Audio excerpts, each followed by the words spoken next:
E durante esse período, nós estaremos dando continuidade à nossa série de estudos sobre a confessionalidade batista na história da igreja.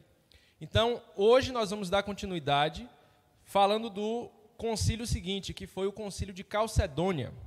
Então, vamos começar com as primeiras considerações.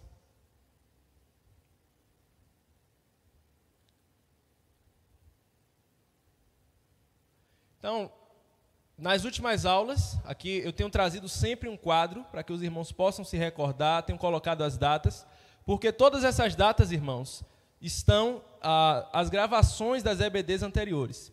Então, caso algum dos irmãos que está aqui presente não tenha assistido alguma das aulas, não tenha entendido muito bem algum dos conteúdos apresentados, pode estar revendo as aulas, porque esses estudos eles são sequenciais. Eu estou desenvolvendo com os irmãos uma linha de raciocínio pela história da igreja.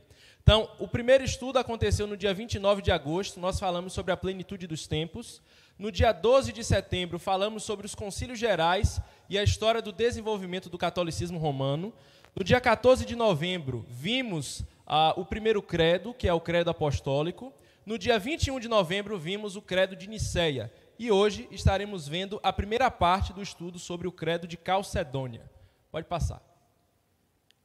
Então, uma pequena revisão do que nós já vimos. Nós aprendemos que desde os primórdios a igreja confessou a fé. A igreja de Jesus Cristo, ao longo da história, é uma igreja que confessa a fé. É uma igreja que expressa publicamente aquilo que acredita. E nós vimos que a confessionalidade da fé ela tem um embasamento não só na história, mas tem um embasamento na Bíblia. Vimos que Moisés, quando ele deu o Pentateuco e as leis para Israel, ele ensinou que os pais deveriam ensinar aos filhos, confessar a fé para os filhos, ensinar os filhos no caminho, andando no dia a dia, para que eles pudessem conhecer de modo claro, objetivo, aquilo que eles acreditam. E o apóstolo Paulo, no Novo Testamento, mais especificamente na primeira carta aos Coríntios, no capítulo 15, ele diz: o que eu recebi, eu os entreguei. Eu os entreguei o que eu recebi. Que o Senhor Jesus Cristo, ele morreu segundo as Escrituras e ressuscitou conforme as Escrituras. Isso é confessionalidade. Nossa fé é uma fé pública que é confessada. Vimos também o significado e as características de um credo. Nós já mencionamos que credo é uma palavra latina que significa creio, e que esses documentos confessionais que nós temos estudado, eles são caracterizados por serem declarações concisas, objetivas, e sempre começarem com a palavra creio ou cremos. Também vimos que os documentos confessionais, eles não estão em oposição à Escritura. A gente não coloca esses documentos em pé de igualdade com a Bíblia. Eles nos ajudam a compreendermos a nossa fé historicamente, e nós só aceitamos aqueles documentos confessionais que refletem o ensino da Escritura. Então, a gente não coloca a Bíblia em choque com os documentos confessionais. Eles são julgados pela Escritura. Pode passar.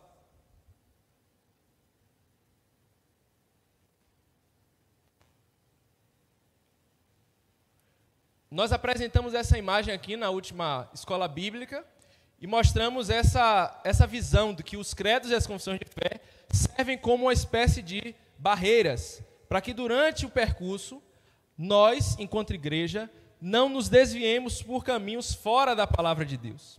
Então, os credos e as confissões, eles são passíveis de serem julgados. Porém, o que tem se demonstrado até o presente momento é que os documentos que nós adotamos refletem o ensino bíblico. Então, por isso, nós não estamos aqui tentando reinventar a roda. Cada geração cristã não reinventa a roda, não reinventa o que já foi visto. Nós continuamos aquilo que nós recebemos dos nossos pais na fé. Podem passar. Vimos já o credo apostólico, o credo de Nicéia, e hoje, como eu já mencionei, veremos a declaração de fé de Calcedônia. A declaração de fé de Calcedônia, apesar de ter características que lembram credo, não tem a característica básica que é iniciar com a palavra creio. Então, esse documento, tecnicamente falando, ele não é considerado um credo por isso. Mas ele é muito parecido com aquilo que nós chamamos de credo. O assunto central dessa declaração de fé é a plena divindade e a plena humanidade do Senhor Jesus Cristo. No Credo dos Apóstolos, nós vimos um resumo da fé cristã. No Credo de Nicéia, vimos uma defesa da doutrina da Trindade, em especial da divindade do Senhor Jesus Cristo. Hoje vamos ver a plena divindade e a plena humanidade. Pode passar. Novamente. Também já vimos essa imagem. Observamos que nos primeiros 4 concílios da história da igreja, os protestantes, os católicos e os ortodoxos gregos estão no mesmo pensamento. Nós só concordamos com esses 4 primeiros concílios porque eles refletem o ensino bíblico. É por isso que os demais concílios que aconteceram durante a história da igreja, nós não reconhecemos como legítimos diante da palavra de Deus. Pode passar. Novamente. Então, o Concílio de Calcedônia marca o nosso divisor de águas. Esse é o último concílio que nós temos concordância com a Igreja Católica Romana. Esse é o concílio que traz, talvez, a definição mais polêmica dos documentos credais. E os irmãos vão entender aonde eu quero chegar com isso. Próximo. Então vamos lá, né? Uma introdução para a gente não cair de paraquedas no concílio. O concílio de Calcedônia ocorreu na Turquia, numa cidade do mesmo nome, Calcedônia, que hoje fica na região oriental de Istambul, lá na Turquia. Aconteceu no ano 451 d.C., cerca de 126 anos depois do concílio de Nicéia. O concílio de Nicéia, que foi o que a gente viu na última aula, aconteceu no ano 325. Então a gente deu um salto de mais de 100 anos na história da igreja para ver esse novo credo. O arcabouço doutrinário dos concílios é acumulativo.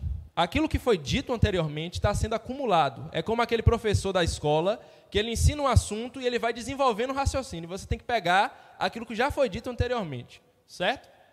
No decorrer desta aula, veremos como o concílio de Nicéia foi importante para o concílio de Calcedônia. E essa foto aqui é a foto do que é Calcedônia. Calcedônia é uma pedra preciosa. E em Apocalipse, capítulo 21, verso 19... quando Jesus está lá por meio do apóstolo João dizendo aquelas pedras preciosas que vão compor a muralha da cidade da Nova Jerusalém, ele cita que uma das pedras é Calcedônia. Então, está aí como a nível de curiosidade para os irmãos saberem. Por que houve o concílio de Calcedônia? Na segunda metade do século IV, o patriarca de Constantinopla, chamado Nestório, apareceu com um novo vento de doutrina, né? Então, na outra aula, vimos que o presbítero, chamado Ário, ele apareceu com um ensino chamado arianismo, que negava a divindade do Senhor Jesus Cristo.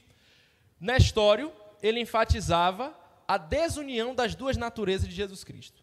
Nestório cria que Jesus Cristo era homem, cria que Jesus Cristo é Deus, mas qual era o problema dele? Ele enfatizava a desunião entre as duas naturezas, quase que tratando o Senhor Jesus como duas pessoas. E esse ensino herético, desse homem chamado Nestório, ficou conhecido como nestorianismo. Uma coisa que eu acho interessante na história da igreja é que os nomes, apesar de serem estranhos no primeiro momento, são fáceis da gente entender porque eles refletem ou ao que é ensinado ou ao nome dos inventores da heresia, né? Então, nestorianismo é a doutrina de Nestório. Vamos fazer uma pequena revisão do Credo de Nicéia. A gente já apresentou na última EBD. A gente só vai fazer uma leitura superficial para os irmãos relembrarem, porque já tem muito tempo que a gente viu esse credo, para os irmãos verem os pontos de contato que ele tem com o credo que vamos estudar nessa manhã. Então vamos lá. Creio em um Deus Pai Todo-Poderoso, Criador do céu e da terra, e de todas as coisas visíveis e invisíveis, e um só Senhor Jesus Cristo, o unigênito Filho de Deus, gerado pelo Pai antes de todos os séculos, Deus de Deus, luz da luz, verdadeiro Deus de verdadeiro Deus, gerado, não feito, de uma só substância com o Pai. Essa expressão de uma só substância com o Pai é muito importante para o credo de Calcedônia. Pelo qual todas as coisas foram feitas, o qual por nós homens e por nossa salvação desceu dos céus, foi feito carne pelo Espírito Santo da Virgem Maria, e foi feito homem, e foi crucificado por nós sob o poder de Pôncio Pilatos. Ele padeceu e foi sepultado, e no terceiro dia ressuscitou conforme as Escrituras, e subiu ao céu, e assentou-se à direita do Pai, e de novo há de vir com glória para julgar os vivos e os mortos, e o seu reino não terá fim. E no Espírito Santo, Senhor e vivificador, que procede do Pai e do Filho, que com o Pai e o Filho conjuntamente é adorado e glorificado, que falou através dos profetas. Creio na Igreja una, universal e apostólica. Reconheço um só batismo para a remissão dos pecados e aguardo a ressurreição dos mortos e da vida do mundo vindouro. Então, caso algum dos elementos que a gente mencionou ainda trave na garganta, reveja a aula anterior sobre o credo de Nicéia. Então, vamos agora para a declaração de Calcedônia. Vamos fazer uma leitura, como fizemos agora, e vamos ir parando ponto por ponto, tá certo? Todos nós, perfeitamente unânimes, ensinamos que se deve confessar um só e mesmo Filho, nosso Senhor Jesus Cristo, perfeito quanto à divindade, perfeito quanto à humanidade, verdadeiro Deus e verdadeiro homem, constando de uma alma racional e de corpo, consubstancial, homousios ao Pai, segundo a divindade, e consubstancial a nós, segundo a humanidade. Em todas as coisas semelhante a nós, excetuando o pecado. Gerado segundo a divindade antes dos séculos pelo Pai, e segundo a humanidade por nós e para a nossa salvação, gerado da Virgem Maria, Mãe de Deus, Theotokos, um só e mesmo Cristo, Filho, Senhor, unigênito, que se deve confessar em duas naturezas inconfundíveis e imutáveis, conseparáveis e indivisíveis. A distinção das naturezas de modo algum é anulada pela união, mas pelo contrário, as propriedades de cada natureza permanecem intactas, concorrendo para formar uma só pessoa e subsistência, hipóstasis, não dividido ou separado em duas pessoas, mas um só e mesmo Filho unigênito, Deus Verbo, Jesus Cristo Senhor, conforme os profetas outrora a seu respeito testemunharam, e o mesmo Jesus Cristo nos ensinou, e o credo dos pais nos transmitiu. Amém? Amém. Então vamos ir por ponto, tá certo? A primeira coisa que eu menciono, essa declaração de fé não começa com a palavra creio. Como eu já disse, então não é um credo. Em segundo lugar, nós observamos, nessa primeira parte que está destacada, que esse documento é uma declaração pública de fé. Então, olha como ele fala. Todos nós, perfeitamente unânimes, ensinamos que se deve confessar. Então, o que é que esse documento está dizendo? Isso é uma declaração da igreja. A igreja de Cristo, o povo de Deus, está unido nessa declaração. Essa é a declaração do povo de Deus a respeito das duas naturezas do Senhor Jesus Cristo. Cremos nisso aqui. Tudo isso que nós estamos apresentando publicamente é a declaração da igreja de Deus, certo? Então, precisamos lembrar que a igreja tem esse aspecto de unidade que não pode ser perdido. Pode passar. Um só e mesmo Filho, nosso Senhor Jesus Cristo. Então, a gente já viu que no concílio de Nicéia foi enfatizado a unidade do Senhor Jesus Cristo. E hoje vamos ver algumas passagens bíblicas apontando com mais detalhes isso aí. Pode passar. Primeira passagem bíblica, João capítulo 1, do verso 1 ao 3. No princípio era o Verbo, e o Verbo estava com Deus, e o Verbo era Deus. Ele estava no princípio com Deus, todas as coisas foram feitas por intermédio dele, e sem ele nada do que foi feito se fez. Natureza divina, Jesus Cristo é Deus. Verso 14. E o Verbo se fez carne e habitou entre nós, cheio de graça e de verdade. E vimos a sua glória, glória como do unigênito do Pai. Jesus Cristo é homem. Então essa passagem mostra a divindade e a humanidade de Jesus Cristo. Próximo. Perfeito quanto à divindade, perfeito quanto à humanidade, verdadeiro Deus e verdadeiro homem. Irmãos, isso é essencial para que você entenda o Novo Testamento. Se você não entende isso aqui, você terá sérias dificuldades para poder compreender a pessoa de Jesus Cristo. Quando você vê lá, Jesus Cristo não se curvou diante da tentação. Aí o que é que muitas pessoas dizem? Jesus não se curvou diante da tentação porque Jesus é Deus. Eu sou homem. Porque eu sou homem, eu não posso resistir à tentação. Nós cremos que Jesus ele é perfeito quanto à divindade, mas ele é perfeito quanto à humanidade também. As tentações que Jesus Cristo sofreu, ele sofreu como um homem autêntico. Jesus Cristo padeceu autenticamente como homem. E diferente de nós, Jesus Cristo foi tentado até mais do que a gente. Por quê? Porque nós, quando somos tentados, em um determinado momento, nós cedemos à tentação. Jesus Cristo, ele resistiu à tentação até o fim. Então, ele foi muito mais tentado do que todos nós. Então, ele é perfeito quanto à divindade, ele é 100% Deus, e ele é perfeito quanto à humanidade, ele é 100% homem. Ele não é um híbrido, ele não é um mutante, ele não é 50% Deus, 50% homem. Ele não é um semideus, tipo os gregos. Não foi adotado, um homem que foi adotado como filho dos deuses. Ele não é uma fusão de Deus e homem. Ele é perfeito homem e ele é perfeito Deus. Sem se confundir, sem se misturar. Verdadeiro Deus e verdadeiro homem. Pode passar. 1 Coríntios 2,8. Sabedoria essa que nenhum dos poderosos deste século conheceu.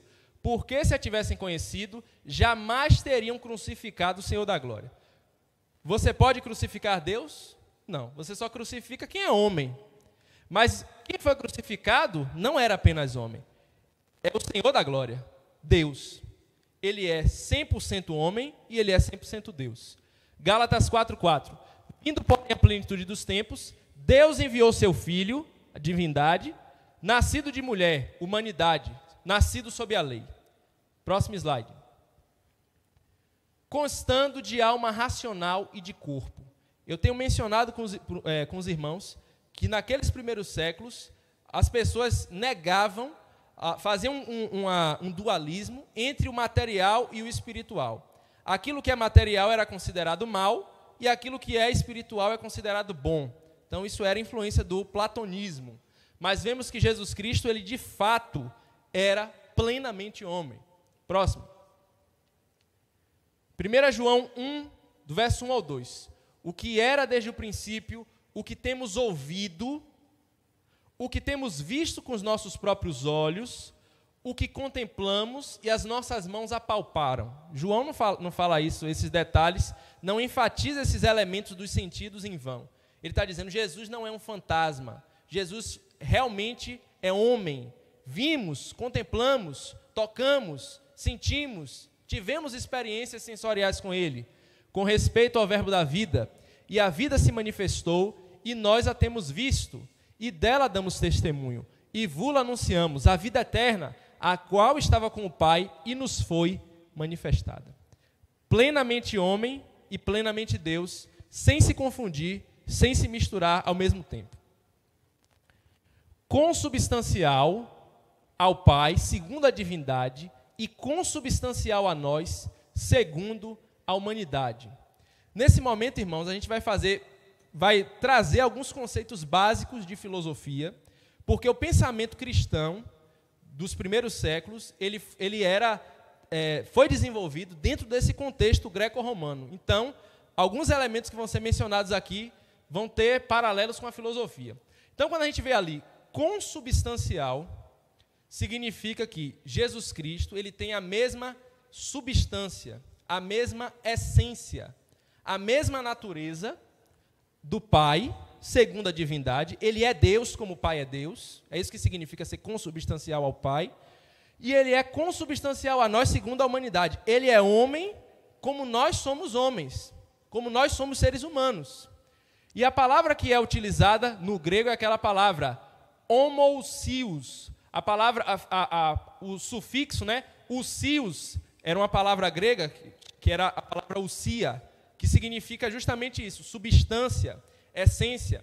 Essa palavra, ela foi utilizada tanto por Platão e Aristóteles, porque era uma palavra muito comum para designar essas características de natureza, de substância. Pode passar.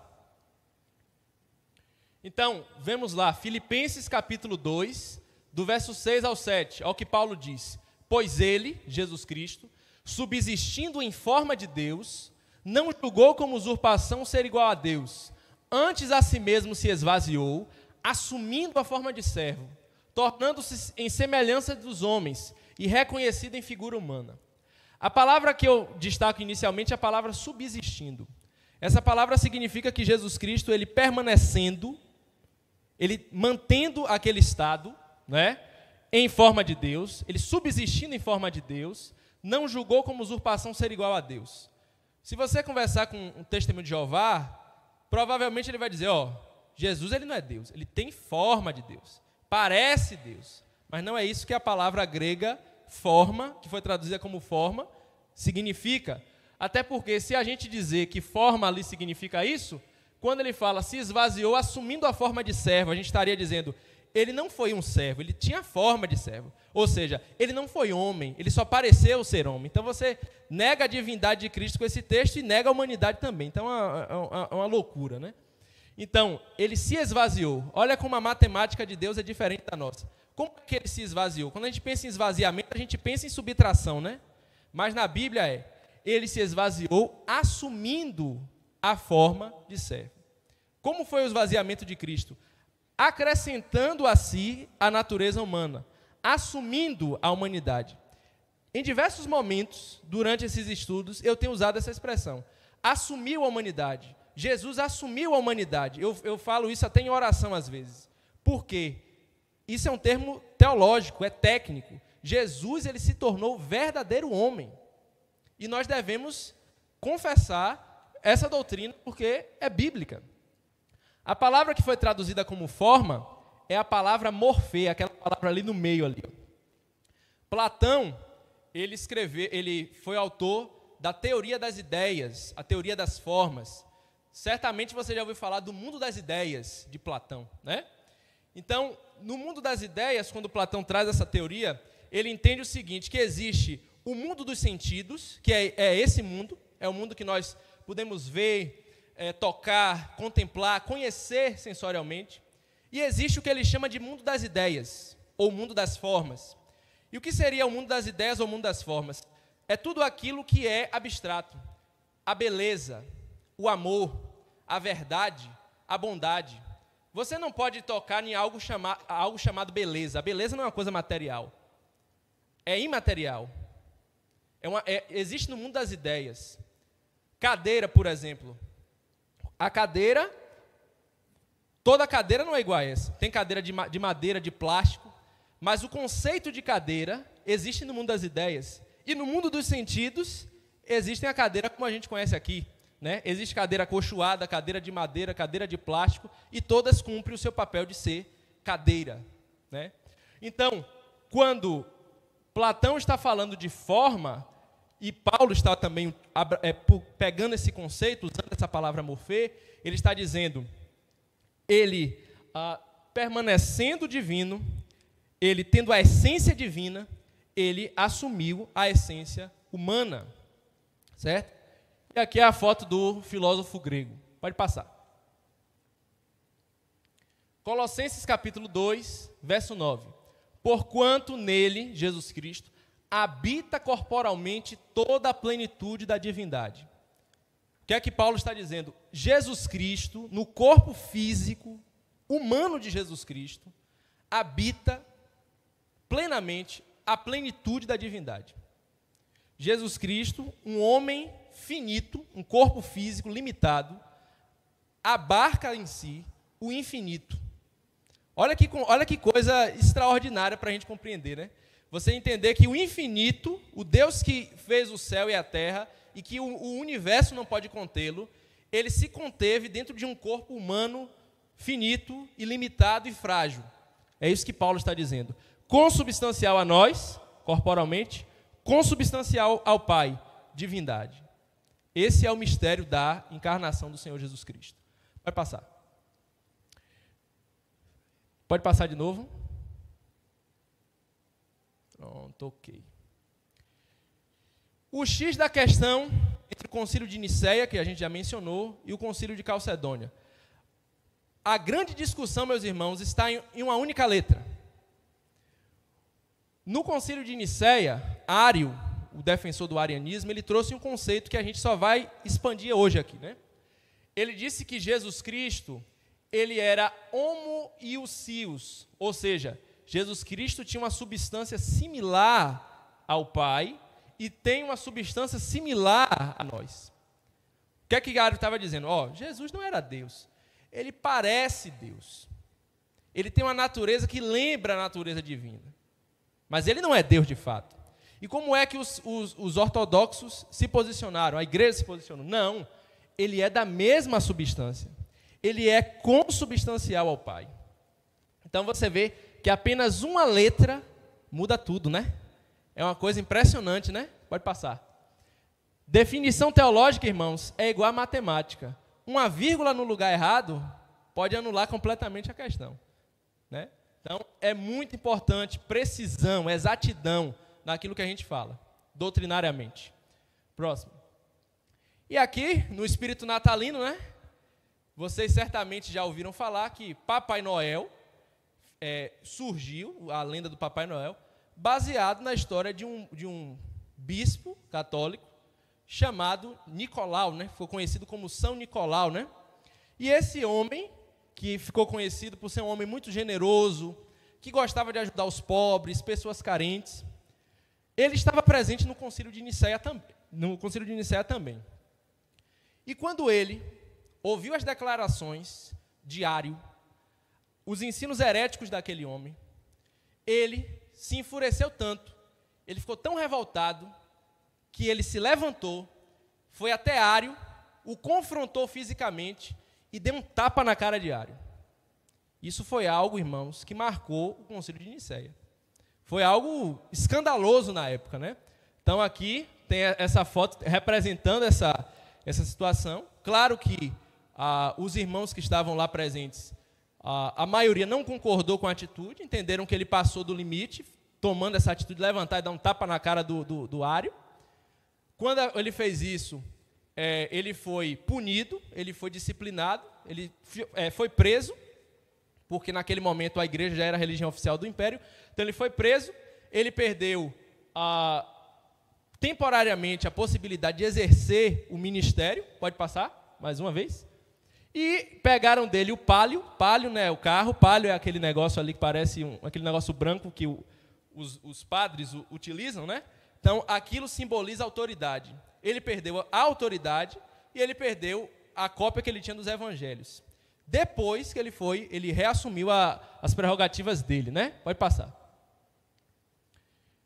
Nessa semana, Franklin Ferreira, que é um pastor batista, um profundo conhecedor da história da igreja, ele postou isso numa rede social, dizendo o seguinte: São Nicolau contra Ário.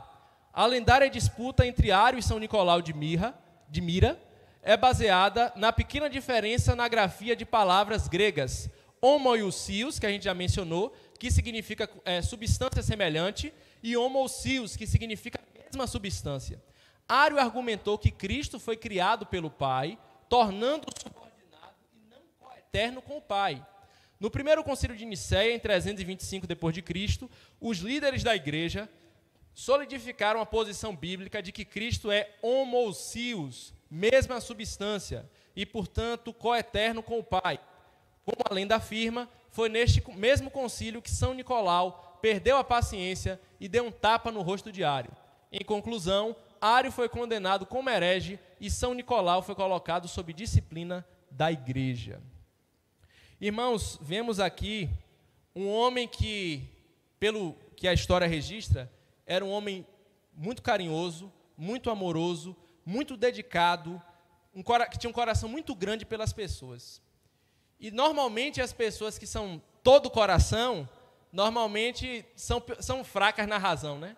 Às vezes pelo zelo, às vezes na vontade de fazer o que é certo, de defender aquilo que é correto, perde a razão, né? E nós vemos que foi o que aconteceu com esse homem, né? Próximo. Mas, apesar de ter passado do limite, né? Vemos nesse homem o zelo que Paulo diz a Tito. Porque existem muitos insubordinados, palradores frívolos e enganadores, especialmente os da circuncisão. É preciso fazer calar, porque andam pervertendo casas inteiras, ensinando o que não devem por torpe ganância. Irmãos, com hereges, com falso ensino, com pecados, com questões que envolvem a santidade da igreja, não há espaço para diálogo. Não há espaço para meio termo, para vamos conversar. Não tem espaço. Em determinados pontos da vida cristã, precisamos ser incisivos. Não ao ponto de dar o tapa na cara de quem faz isso, né? Mas precisamos ser firmes. Precisamos, às vezes, até nos expor para defender aquilo que é certo. Precisamos ter isso em mente. Determinadas situações, o povo de Deus precisa ser firme, precisa se posicionar. Próximo slide. Em todas as coisas semelhante a nós, excetuando o pecado. Você vê que botou até entre aspas, porque é uma citação direta. Próximo slide. É uma citação de Hebreus 4,15. Porque não temos sumo sacerdote que não possa compadecer-se das nossas fraquezas, antes foi ele tentado em todas as coisas à nossa semelhança, mas sem pecado. Foi uma citação direta dessa parte do versículo. E em 1 Pedro 2,22, o qual não cometeu pecado, nem dolo algum se achou na sua boca. Jesus Cristo é impecável. Jesus Cristo, ele é plenamente humano, mas a humanidade de Cristo não é como a nossa humanidade nesse sentido do pecado. Jesus Cristo, diferente de nós, ele nunca pecou. Porque nós acabamos pensando, irmãos, que ser humano é pecar. Pecar é o pecado como próprio da natureza humana. Mas o pecado, irmãos, é um invasor da nossa natureza. Você, quando peca, você não é plenamente humano. A sua humanidade hoje, a nossa humanidade, é uma humanidade distorcida, corrompida. Quem é o humano perfeito? Quem foi o humano perfeito? Adão, antes do Éden. Jesus Cristo expressou plenamente essa humanidade porque ele não pecou. Quando nós, irmãos, formos glorificados e estivermos com um corpo transformado, um corpo incorruptível, onde não pode haver pecado, naquele estado eterno, nós exerceremos plenamente o que é ser humano. Até então, nós estamos numa posição de imagem de Deus distorcida.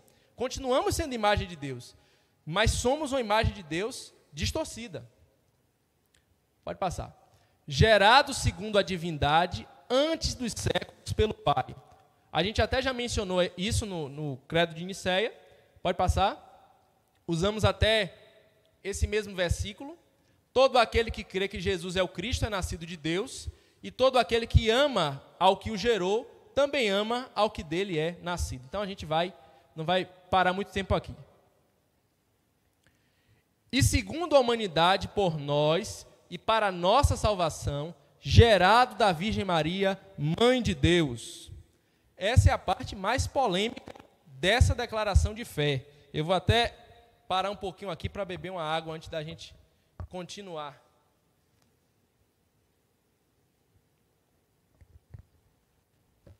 Normalmente, meus irmãos, essa é aquela parte da declaração de fé que os irmãos levantam a sobrancelha, olha meio torto. É isso mesmo?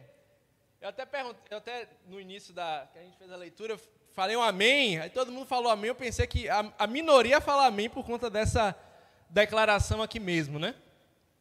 Então vamos tentar desenvolver esse conceito, né?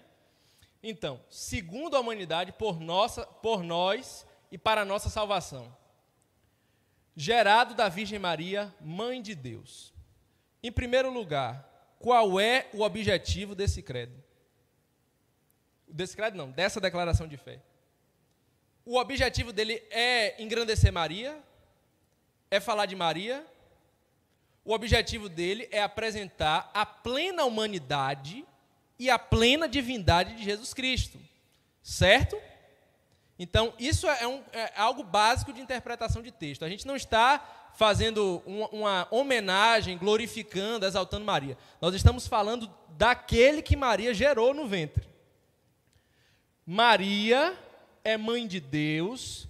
Em que sentido? Que ela é mãe do Pai? Não. Ela é mãe de Jesus Cristo. Ah, mas ela é mãe de Jesus humano. Lembra o que a gente falou? As naturezas são inseparáveis.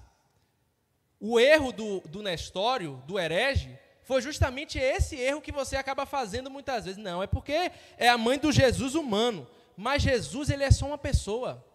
Jesus, ele é Deus e ele é homem ao mesmo tempo.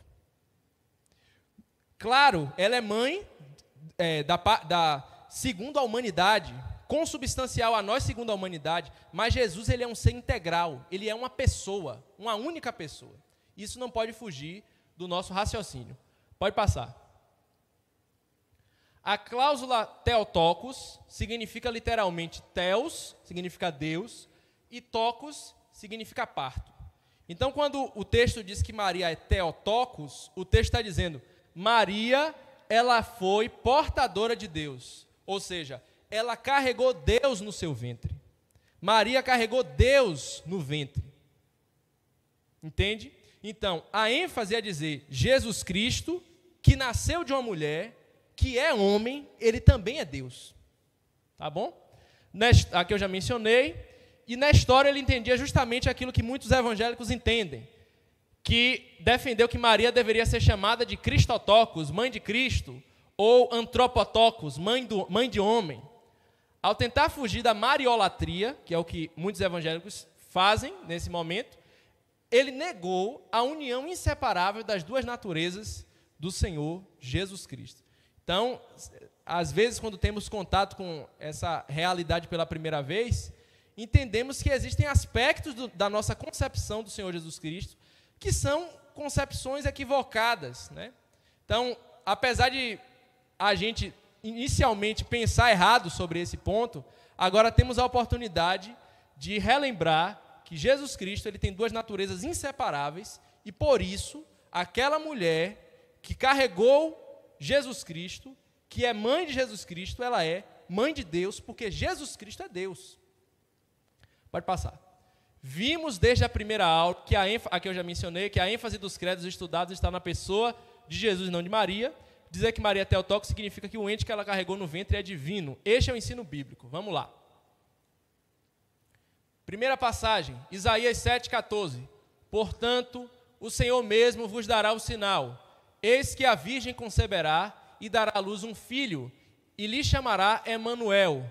Mateus fala a mesma coisa e acrescenta, que quer dizer Deus conosco. Ela carregou Deus no ventre, ela portou Deus no seu ventre. Próximo. Lucas 1, verso 43, aqui é a fala de Isabel. E de onde me provém que me venha visitar a mãe do meu Senhor? Isabel enfatiza a divindade de Cristo, enfatiza que aquele ente ele é o Messias prometido, o descendente de Davi, segundo a humanidade, mas ele era plenamente divino, por quê? Porque segundo Miqueias 5:2, a sua origem é desde os dias da eternidade. Somente alguém que é Deus tem origem desde a eternidade, né? Lucas 1, verso 46 e 47 é a resposta de Maria, o cântico de Maria. Olha o que ela diz. Então disse Maria, a minha alma engrandece ao Senhor, e o meu espírito se alegrou em Deus, o quê? Meu Salvador. Então, esse é o ponto da questão.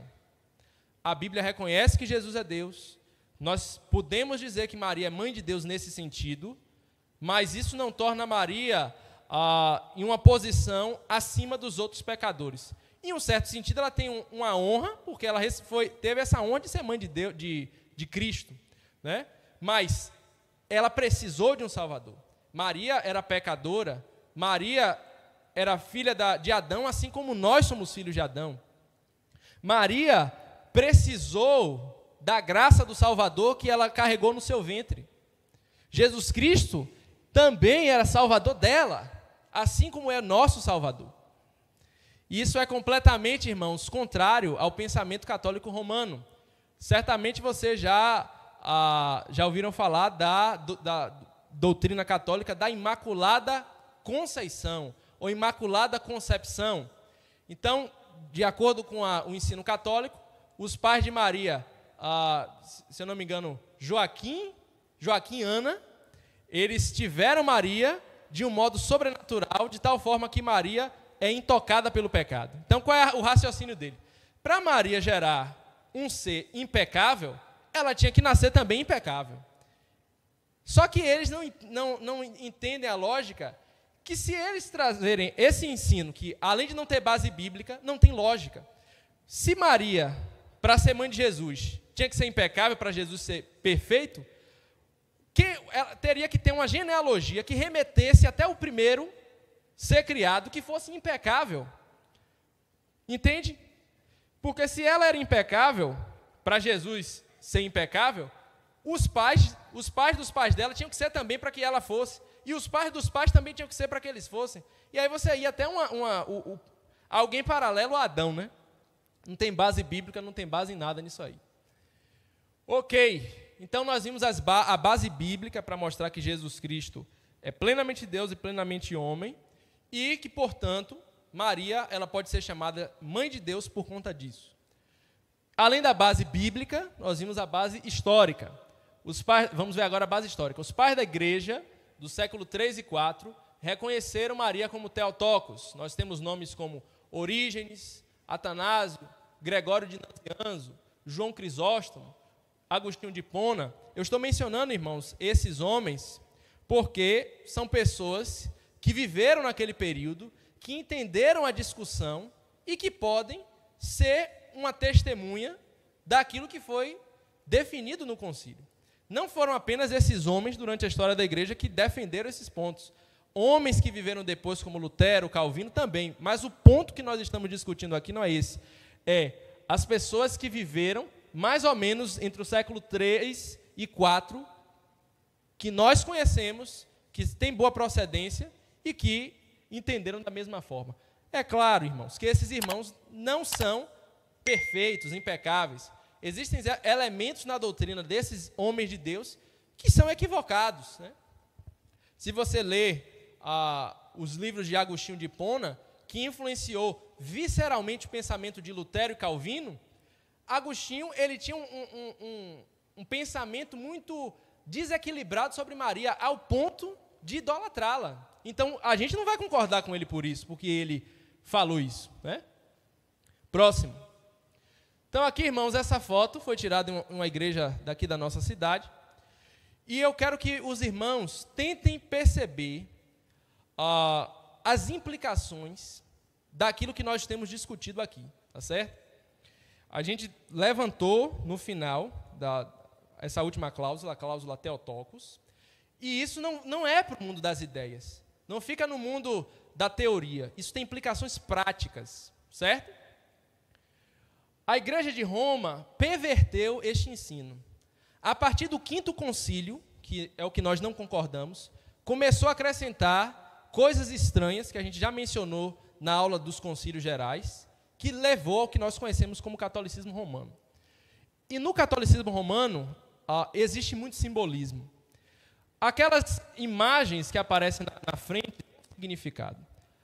Aquelas pessoas que estão ali embaixo, que está circulado em vermelho, representa quem? Representa nós. Nós somos homens, nós somos pecadores.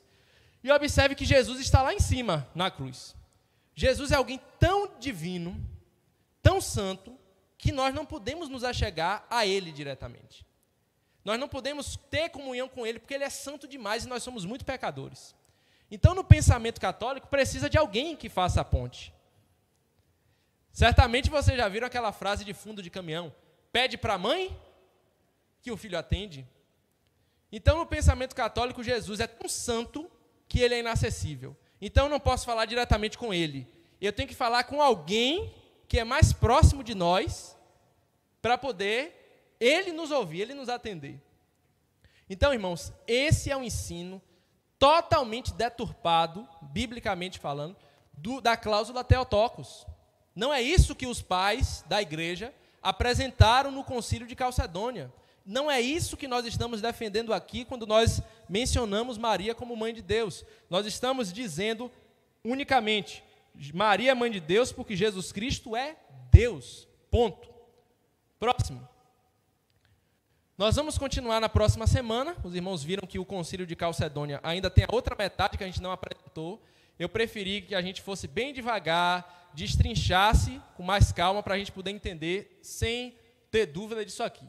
No próximo domingo veremos o segundo parágrafo da declaração de fé de Calcedônia. Examinaremos as implicações das duas naturezas inseparáveis de Cristo. Então, isso que nós estamos discutindo não é apenas para você ter mais conhecimento, como a gente já viu ali naquela foto anterior. Isso tem implicações para a vida diária do cristão, tem implicações no nosso relacionamento com Deus, como nos relacionamos com Jesus Cristo, como entendemos o nosso Salvador.